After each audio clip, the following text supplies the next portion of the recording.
Let's discuss with Democratic Congresswoman Pramila Jayapal of Washington State. She is the senior whip of the Democratic caucus. Congresswoman, great to have you this afternoon. Thanks for being with us.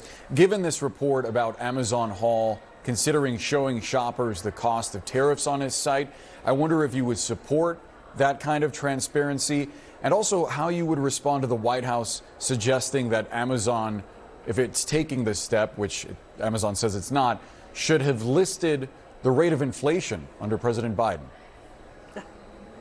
Well, it's good to be with you. Look, I think that what we saw with this whole Amazon debacle is that Amazon caved the minute Donald Trump said that he didn't like the policy. And this is what we've seen over and over again with business leaders.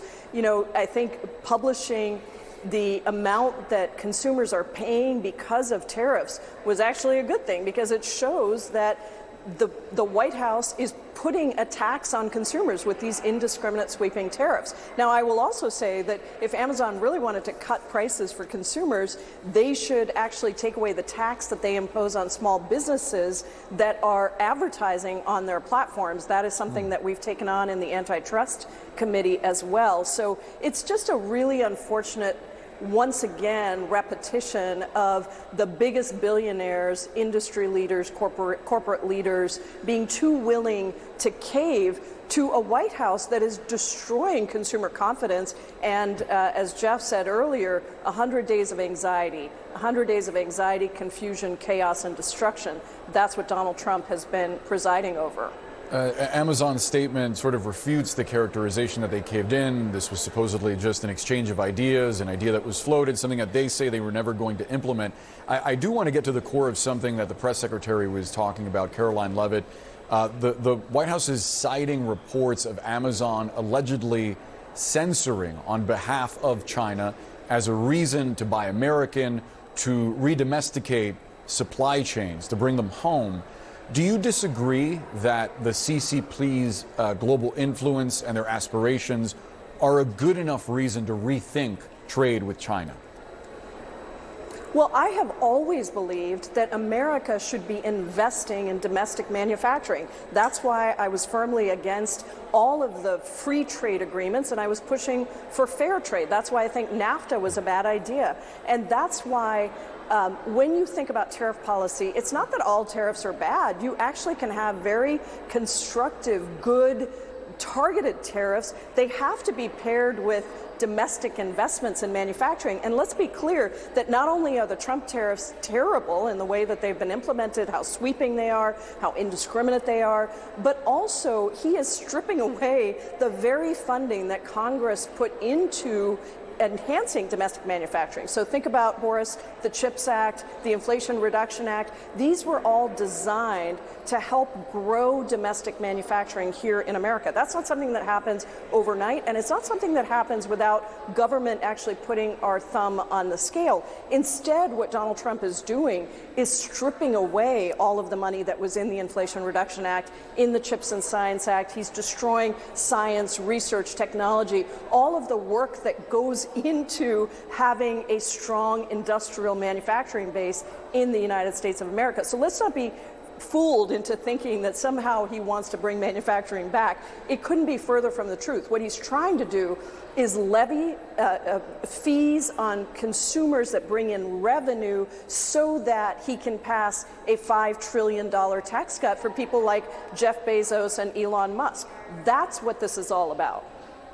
I do want to ask you about some of the upcoming battles that are set to unfold on Capitol Hill. Trump's big, beautiful bill that Speaker Johnson is aiming to pass. I wonder, given the losses that Democrats experienced in the last election, do you think your party should seek some common ground and try to pass parts of this bill, make concessions, or, taking another approach, attempt to block it altogether? Look, this is a bill that cuts a minimum of $880 billion from Medicaid, a program that serves 33 million kids across the country.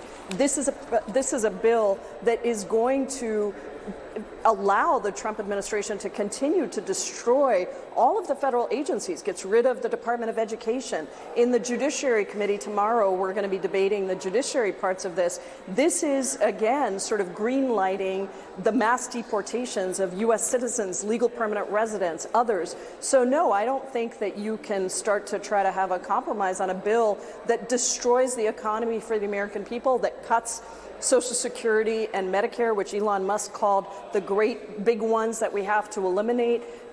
This is not a bill that is in any way going to help the American people. If Republicans wanted to put forward a bill that helped the American people, that actually cut costs for Americans, that raised taxes so that the rich finally pay their fair share instead of getting giant tax breaks, then sure, we would be interested in talking about that. But that's not the bill we have before us, Boris. So I think you can expect a wholesale opposition to cutting Medicaid, Social Security, Medicare, the Department of Education, everything that they are doing.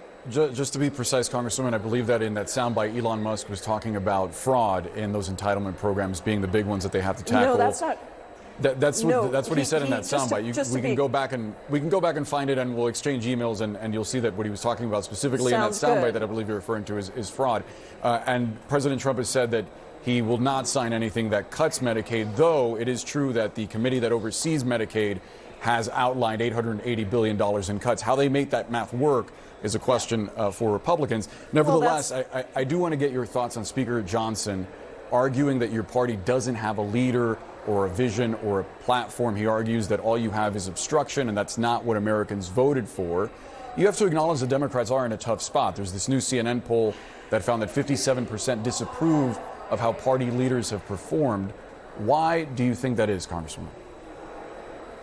Well, I think it's a tough time in our country, and I think Democrats do have to come together and show that we have not just an opposition vision, but what I call a proposition vision. What are we fighting for? Things like big investments in housing, universal child care. These are the things that had we passed, and we almost did, we passed it in the House, I think we might have won the November election. So we got to continue to focus on bringing costs down, on making health care affordable for everyone, and taking care of the American people, not the biggest corporations. We have a great contrast to show right now between what Democrats want and what Republicans want. We're going to continue to do that. But let's be clear that the American people did not vote for what Donald Trump is doing. And that's why you see 59% of Americans now disapproving of what Donald Trump has done in the first 100 days.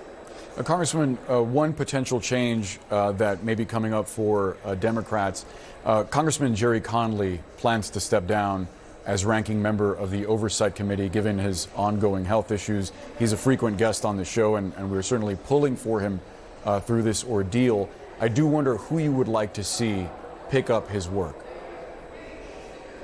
Well, you know, it's just too early to say that. I got to say that Jerry Connley has been a friend. He's been a tremendous leader on the Oversight Committee in the Democratic caucus.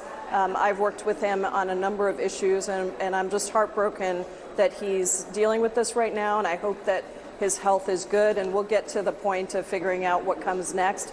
But right now, I think it's important for us to give a lot of flowers to Jerry Connley for all of the work and the public service that he's done over the many years that he's been here in Congress. Yeah, no doubt our hearts are with him, and we are pulling for the congressman. Congresswoman Pramila Jayapal, always appreciate having your perspective on. Thanks for joining us. Thank you, Boris. Of course.